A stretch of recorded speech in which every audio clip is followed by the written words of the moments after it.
코로나19 사태를 계기로 감염병에 대응할 역학조사관을 각 자치단체들이 의무 배치해야 하지만 제대로 지켜지지 않고 있습니다. 그 이유를 노준철 기자가 심층 취재했습니다.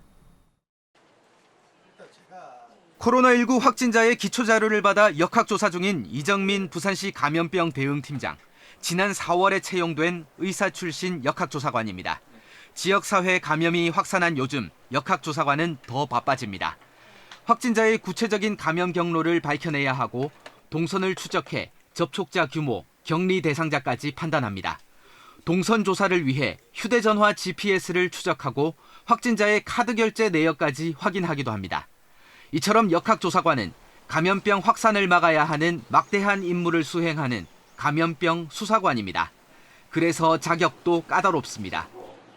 교육과정 이수는 물론 학술활동 심사까지 현장에서 직접 뛰며 2년 과정의 직무훈련을 모두 통과해야만 비로소 전문 역학조사관으로 인정받기 때문입니다. 정부는 2015년 메르스 사태 이후 이렇게 전문성을 갖춘 역학조사관을 각 시도에 2명씩 배치하도록 했습니다. 올해 코로나19 사태가 터지자 각 구군에도 역시 역학조사관을 1명씩 의무적으로 두도록 감염병 예방법을 개정했습니다. 유예기간 6개월을 거쳐 당장 9월 1일 오늘부터 법 시행입니다. 현실은 어떨까? 부산 지역 16개 구군은 바뀐 법에 맞춰 대부분 역학조사관을 1명씩 두었다고 밝혔습니다. 그런데 KBS 취재 결과 전문 임기제 의사 출신을 뽑아 역학조사관으로 배치한 구군은 단 한 곳도 없었습니다.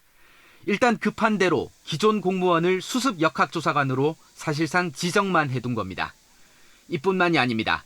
역학조사관 자격을 갖추는 데만 최소 2년이 걸리는데 해당 공무원은 교육을 채 마치기도 전에 다른 업무로 발령이 나게 돼 있습니다. 전문 임기제 역학조사관을 따로 채용하지 않는다면 역학조사관 자리는 공무원들의 돌려막기가 될 수밖에 없습니다.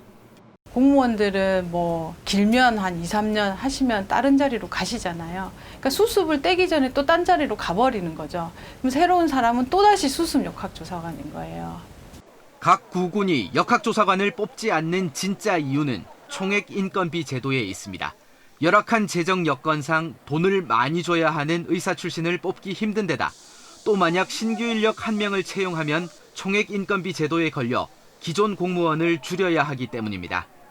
기준 인건비를 풀어주겠다, 1명분을 주겠다라는 이야기가 전혀 없거든요. 지자체에서 알아서 1명 더 뽑아라라는 이야기인데 그게 사실은 허트가 있는데 부산에서 2년간의 교육을 수료한 전문 역학조사관은 단 1명도 없습니다. 코로나19 재확산 속 각 자치단체에도 감염병 관리를 책임질 역학조사관을 의무 배치하는 것으로 바뀌었지만 법 따로, 현실 따로, 땜질식 처방에 그치고 있습니다. KBS 뉴스 노준철입니다.